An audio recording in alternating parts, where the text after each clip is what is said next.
Hello friends, మేము last month మా family మొత్తం కూడా వాడపల్లి వెళ్ళాం. వాడపల్లిలో వెంకటేశ్వర స్వామి, ఇది రాజమండ్రి దగ్గర ఉంది. మేము నైట్ స్టార్ట్ అయ్యి ఎర్లీ మార్నింగ్ కల్లా వాడపల్లి చేరుకున్నాం. అక్కడ ఫస్ట్ వినాయకుడిని దర్శనం చేసుకొని తర్వాత గుడి చుట్టూ 7 ప్రదక్షిణాలు చేసాం. అక్కడ ఒక్కొక్క ప్రదక్షిణకి ఒక్కొక్క రూపాయి చొప్పున 7 ప్రదక్షిణాలకి 7 రూపాయలు వేసుకుంటూ ప్రదక్షిణాలు చేయాలి. ఈ గుడికి 7 శనివారాలు వెళ్ళి 8వ శనివారం అష్టోత్తరం చేయించుకుంటే మనకి ఎటువంటి కష్టమైన కోరికలు ఉన్నా సరే అవి ఖచ్చితంగా నెరవేరుతాయని ఇక్కడ భక్తుల నమ్మకం. మనకి తిరుపతి ఎంత ఫేమస్సో దాని తర్వాత వాడపల్లి కూడా అంత ఫేమస్.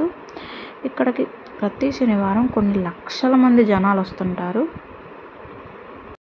ఈ వీడియో కనుక మీకు నచ్చినట్లుంటే లైక్ చేయండి, షేర్ చేయండి, సబ్స్క్రైబ్ చేయండి and thank you for watching. అలాగే వాడపల్లి దగ్గరలో ఆత్రేయపురం అని పూతరేకులు చాలా ఫేమస్. ఇక్కడ వాళ్ళ చేతులతో వాళ్ళే పూతరేకులు చేసి అమ్ముతారు.